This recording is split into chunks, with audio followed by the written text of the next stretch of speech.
مرحبا وكيف الحال؟ تم ملء الكرش بنجاح، بدنا نخفيها وبدنا نخليها تم إزالة الكرش والتخلص منه إلى الأبد بدون رجعة. كل شخص عنده زيادة بالوزن بيحلم إنه يضب كرشه جوا بنطلونه، إنه يلبس لبسه بدون ما كرشه يكون باظظ لقدام. في حلقتنا لليوم رح نحكي عن أنواع، وهو نوع مهم من الكروش. هنحكي عن الكروش اللي مليانة بالدهون داخلها، مليانة بالدهون الحشوية. هاي الدهون اللي بترفع الالتهابات في الجسم وبتخلي الرجال يصيروا زي النساء عندهم تثدي، وبخلي السيدات عندهم تكيس في المبايض. هاي الكروش اللي بتزيد من فرصة إصابتك بالجلطات وبمرضى السكري، وبزيد من فرصة إصابتك بتصلب الشرايين، وبتفقد قدرتك الجنسية كمان. في حلقتنا لليوم رح نحكي عن هذا الكرش المدعم بالدهون اللي موجودة بين الأعضاء والأحشاء، واللي عادة بكون أصحابها في الطريق نحو بناء الدهون في الكبد والبنكرياس وبين الأمعاء. حنجاوب في حلقتنا في آخر الحلقة عن بعض الأسئلة المحورية اللي دائما بيضحكوا عليكم الناس فيها، على أساس يحاولوا يخلوكم تنحفوا وزن بدون فايدة. هل المية دافية بتخليك تخسر الوزن؟ وهل تكيس المبايض بزيد الكرش ولا العكس؟ وحنسأل سؤال تاني، انه قديش بدنا وقت لنتخلص من هذا الكرش اساسا؟ وافضل مشروب ممكن يخليك تخسره باسرع وقت ممكن؟ كل هاي الاسئله اللي سالتكم اياها وانتم سالتوني اياها، جاوبوا لي اياها في التعليقات وخلينا نجاوب فيها في اخر الحلقه اكيد. بدايه حلقتنا اليوم رح نحكي عن كل ما يتعلق بكيفيه التخلص من الدهون الحشويه، والتخلص من 5 عادات واطعمه بتسببها حتى تقدر تتخلص منها. اكيد جيب ورقه وقلم، فنجان قهوه، خلينا نكتب لانه في كتير تفاصيل. مش كل الدهون هي نوع واحد من الدهون، ومن الجهل انه واحد يقول لك اخسر دهون ويسكت، لانه في انواع مختلفه من الدهون. فعلى سبيل المثال الدهون الموجودة عندك لما بتعمل الرياضة أو لما أنت انولدت هي دهون بتكون لونها مائل للبني، وهي الدهون ممتازة ويا ريت كلنا عندنا من هاي الدهون. هاي الدهون بتحرق طاقة حتى وأنت نايم، بتحرق طاقة حتى تدفيك وتطفي البيبي اللي بنولد وبحاجة للدفء من خلال عملية حرق الطاقة داخل هاي الدهون. أما الدهون الثانية اللي موجودة في كل من الإيدين والإجرين والأرداف، بالإضافة للدهون اللي في منطقة تحت الجلد السبكوتينيوس فات، وظيفتها بكل بساطة هي أنها تعزلك عن البيئة المحيطة، تدفيك يعني، وإذا وقعت وسقطت تحميك لا سمح الله من هاي السقطة.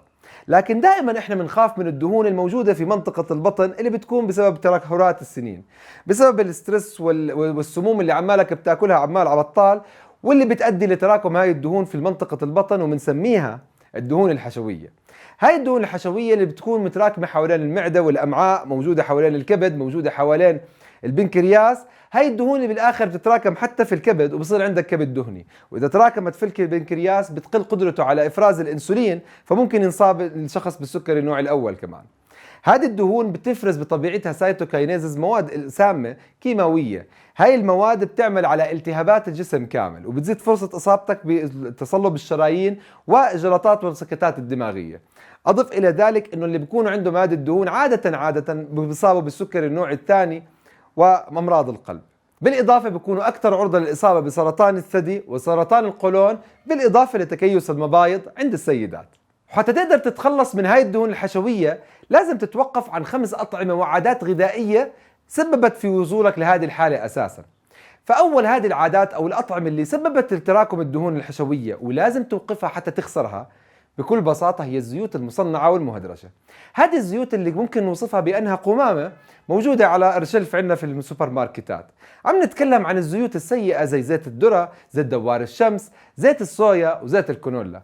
هذه الزيوت المصنعة والمهدرجة والمضاف إلها مواد نفطية مذيبة للسموم الموجودة داخلها والخالية من أي مواد مفيدة، أثبتت الدراسات وراء الدراسات إنه بتسبب السمنة عند الناس اللي بيستهلكوها. مش بس هيك، هذه الزيوت بطبيعتها بسبب ارتفاع الأوميجا 6 الموجودة فيها واللي بسبب الالتهابات بشكل عام بيؤدي لزيادة الالتهابات في الجسم، وبيؤدي إلى مقاومة أنسولين عمالها بتزيد في الخلايا الدهنية السطحية، فبالتالي هاي الدهون عم تتراكم في المناطق المحيطة في الكبد. كيف لا؟ ما هي هذه الزيوت نفسها هي اللي بتعمل مقاومة أنسولين في الكبد، وبالتالي بيضطر البنكرياس يفرز المزيد من الأنسولين حتى يحاول ينزل قراءات السكر بالدم. غالبا هدول الأشخاص اللي بيستهلكوا هم وعائلاتهم هذه الأنواع من الزيوت بيعرضوا حالهم لفرصة الإصابة بالسكري النوع الثاني، وبالسيدات بتكيس المبايض، وبالإضافة لمخاطر الجلطات والالتهابات. في دراسة صارت على القرود اللي ظلت تقريبا 3 ل 4 سنوات، هذه القرود أعطوها كميات كبيرة من الطعام، كان الهدف تثبيت الوزن فقط. جابوا مجموعتين من القرود، حطوا مع المجموعة الأولى 1.8 نسبة الزيوت المهدرجة في الحمية، بينما المجموعة الثانية كانوا مبحبحين أعطوهم 6%. الجماعة المبحبحين اللي عندهم زيوت مهدرجة أكثر زادوا 7.5%، بينما الأولانيين 1.8 فقط. الفرق بيننا وبينهم انه احنا مش قرود، واحنا ما بنستهلك 7.5% ولا 6%، بنستهلك 33% من سعراتنا اليومية من الزيوت المهدرجة لمعظم العائلات اللي متعودين يسمعوا وراء الأخصائيين. أما النوع الثاني من الأطعمة اللي بتزيد الدهون الحشوية هي الأطعمة المصنعة فائقة التصنيع. الأطعمة المصنعة فائقة التصنيع هي الأطعمة اللي بتدخل في عملية الصناعة بتصنيعها بشكل أساسي وبكمية مرعبة. يعني على سبيل المثال الخبز انت حتى تاكله لازم انت تحصده وتقشره وتطحنه وتبيضه وتخمره بعدين تخبزه. عملية التصنيع له عالية جدا، عشان هيك هو من السموم اللي بتسبب الدهون الحشوية.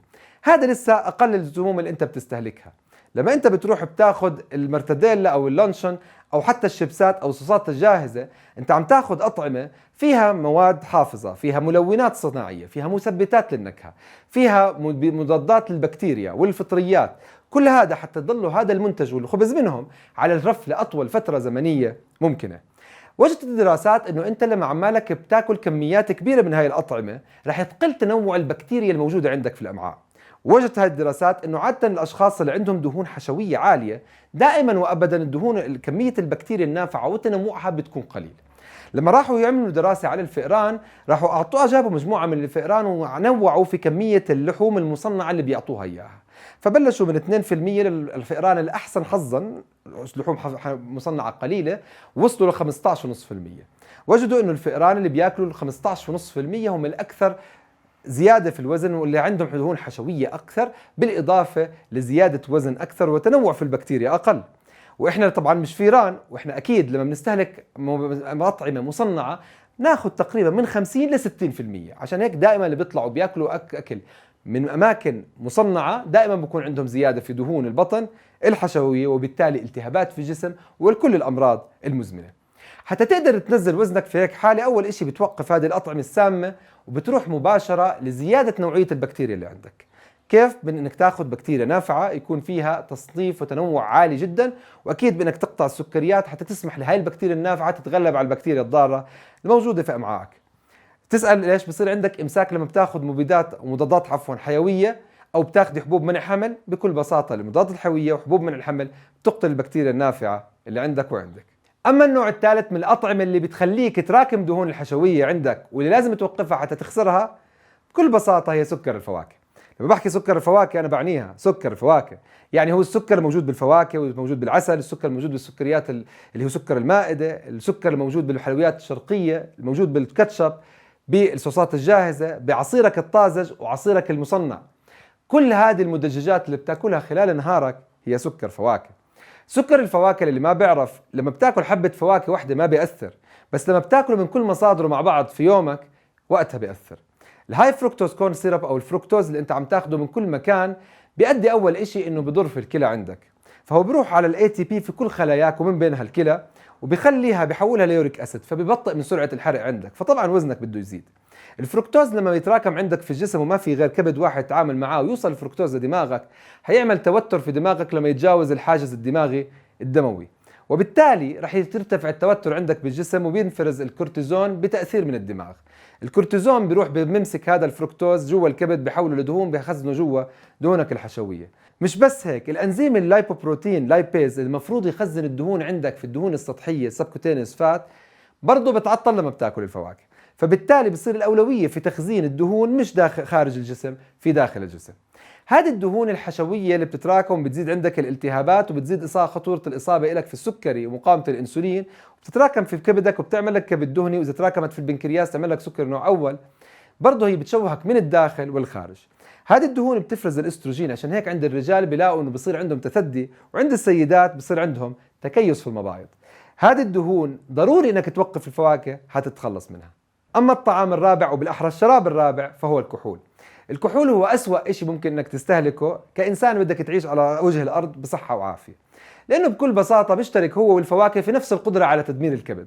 فبالتالي لما أنت بتستهلك الكحول بتحافظ على تكون الدهون الحشوية في البطن، زيك زي لما بتشرب عصير الفواكه، بالاضافه انه انت بصير عندك كبد دهني على المضمون، بنسميه الكبد الدهني الكحولي. اللي بياخذوا الفواكه وعصيرات الفواكه بكثره بصير عندهم الكبد الدهني غير الكحولي. اما العرض الخامس او الشيء الخامس اللي بيزيد من تراكم الدهون الحشويه داخل الجسم هي كتر السهر والارهاق والتوتر. لما انت دائما عمالك بتسهر بتضلك بعد الساعه 12 للتنتين 3 بالليل، فاعرف انه انت باستمرار بتحافظ على تراكم الدهون داخل منطقه البطن. كيف؟ ليش؟ انا بحكي لك. بكل بساطه انت لما تكون سهران ومبسوط بتكون جوعان، لأن الكورتيزون عندك بنفرز 50% اعلى من المعتاد. معناته انت جسمك بكل بساطه ببلش يمسك عضلاتك اذا ما اكلت ويحولها لسكر. السكر هذا بيروح بسبب التوتر الموجود والكورتيزون الموجود بتراكم في منطقه الدهون الحشويه.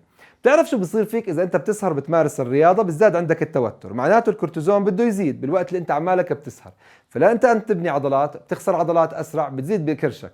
فالاشخاص اللي بيمارسوا الرياضه مع السهر وما اكثر الناس اللي بيبنوا الدهون الحشويه كفاءه، فبرافو عليكم في كيفيه تحطيم الذات باسرع طريقه ممكنه. وهون بنوصل لسؤال حلقتنا لليوم: كم كيلو ممكن تخسر لما تشرب مية سخنة على الريق؟ طبعا هذه من الأكاذيب والخرافات اللي كثير من الناس والأخصائيين بيسوقوها للأسف، وهي من الأكاذيب اللي كثير مخدوعين فيها وبيشربوا المي على الريق وما بيستمتعوا بطعمها البارد على أساس أنه بده ينحف. مبدئيا عملية نقل المي والسوائل داخل الجسم ما بتستهلك طاقة، ولو تشرب بدل ال8 أكواب 28 ما راح تنزل ولا جرام واحد. وعلى فرض انك بدك تنحف من المي فهذا ممكن، وانك تنحف بشربة مي. بكل بساطة انك تشرب مي باردة، لانه شرب المي الساخن ما بيستهلك طاقة، بالعكس ببطئ استهلاك الطاقة عندك في الجسم، بخليك تسترخي. على العكس تماما لما بتشرب المي الباردة فانت بكل بساطة جسمك بحاجة لصرف المزيد من الطاقة لرفع درجة حرارة الجرام الواحد من المي درجة مئوية واحدة، وهذا بنسويه عادة بالجول. عادة إذا بدك تعرف قديش ممكن تنحف أنت إذا شربت مي باردة، إذا شربت مي باردة درجة حرارتها 20 درجة مئوية، جسمك بحاجة لإرفاعها ل 37 درجة مئوية. خلال التزامك بشرب المي الباردة 8 أكواب يوميا لمدة 227 يوم بتنحف كيلو كامل. طريقة عقيمة لتخسر فيها وزنك. وعادة إذا بتشرب مي 8 أكواب بالمي وإنت مش عطشان غالبا رح يزيد وزنك كمان. ليه؟ بسبب احتباس السوائل. فشرب المي الكثير اللي دائما بوصوكم عليه بيؤدي لفقدانك عن خلال عملية التبول لكل من المغنيسيوم والبوتاسيوم والصوديوم، فبالتالي بصير عندك تسارع في عضلات القلب، شد عضلي في عضلاتك، بالإضافة لعدم القدرة على الاحتفاظ بالسوائل داخل الدورة الدموية. يعني احتباس بالسوائل في الأنسجة، زيادة وزن على الفاضي، زيادة وزن مي. طب ايش في مشروبات فعلا بتساعدك على نزول الوزن؟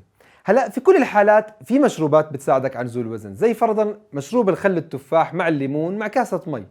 مشروب ممتاز بقلل اليوريك اسيد اللي عادة بيرفعه الفواكه. مشروب ممتاز بقلل من مقاومة الانسولين اللي عادة ترفعها الفواكه. مشروب ممتاز بيزيد من سرعة الحرق اللي عادة بتبطئها الفواكه. لما بتشربه بتلاحظ انه في تسارع في عملية خسارة الوزن، فضروري اذا بدك تنزل الوزن تحافظ انك تدخله في نظامك العادي. ممكن تشرب القهوة السادة بدون أي مضافات، يعني بلاك أو القهوة التركية ممتازة جدا في زيادة الوزن سرعة الحرق، وبالتالي بتساعدك في نزول الوزن. إذا بدك تشرب القرفة ممتازة لتخفيض قراءات السكر بالدم وبتقلل مقاومة الأنسولين، وبالتالي بتساعدك في خسارة الوزن. أما إذا بتسأليني إذا تكيس المبايض بزيد الكرش عندك، فهو أساسا الكرش هو اللي سوالك تكيس المبايض، وأصلا أكلك لأكل الغير صحي والسكريات وارتفاع مقاومة الأنسولين رفعت لك الكرش هذا اللي عمل لك مشكلة في الكبد، والكبد عمل لك تكيس المبايض. موضوع معقد كتير، بس إذا بدك تعالجي تكيس المبايض أكيد لازم تعملي كيتو واحضري حلقات التكيس المبايض موجودة عندنا بالقناة. أما جواب سؤالنا الأخير لليوم: قديش بدي وكيف بدي أخلص كرشي؟ تقدر تخلص كرشك وتتخلص منه بنجاح بدل ما تعبيه دائما بنجاح، بأنك أكيد تقطع كل اللي حكيناه في الحلقة، تقطع السكريات والخبز والرز والبطاطا، تقطع الفواكه، تقطع العصيرات، وتركز بأكلك على أكل صحي فعلا، أكل مغذي، أكل في لحمة في دهون، بالإضافة لكميات كبيرة من الخضار. وإذا بتحكي لي إنه أنا قطعت عنك الفواكه، فالفواكه من حيث التعريف البامية تعتبر فواكه، لكن ركز بدل ما تروح على الفواكه الحلوة اللي بتزيد من وزنك روح للفواكه اللي بتنزل وزنك، زي الخيار، زي الأفوكادو، زي الطماطم، حتى الباذنجان يعتبر فواكه. يعني باختصار تعمل حمية قليلة النشويات، عالية بالدهون، متوسطة في البروتينات، يعني حمية الكيتو. والقناة من الألف للياء بتشرح كيف تعمل الكيتو بدون ولا غلطة. بنهاية حلقتنا اليوم اكتب لي بالتعليقات كم سنة صار لك مضحوك عليك وانت بتشرب مي دافية على أساس انها بتفيدك وبتنزلك وزنك، وكم سنة وانت بتاخذ 8 و9 أكواب باليوم على أساس انه هذا الصح. وإذا في معلومات جديدة كانت غايبة عنك أو معارف عكسها من الأخصائيين اكتب لنا إياها، خلينا نتناقش فيها مع بعض. واكيد بنهايه حلقتنا اذا شفت المعلومات بالفيديو مفيده ما تكون بخيل وتبخل على غيرك بالشير، بانك تعمل لايك شير، لانه زكاه العلم اكيد نشره. وما تبخل على حالك بانك تكبس اشاره الجرس وتشترك بالقناه حتى يجيك اول باول اشعارات كل ما يخطر على بالي فكره مفيده لك. اعملنا لايك حتى احنا بتشجيعك بنستمر.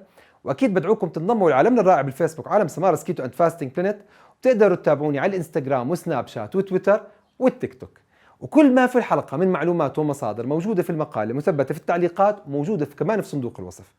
واذا بدك معلومات اضافيه عن افضل اكل ممكن تاكله، افضل نوع بروتين على الارض، البيض، وقديش تاثيره في زياده نزول الوزن، اكبس الربط اللي هون. واشوفكم من الحلقه القادمه، وبامان الله، مع السلامه، باي.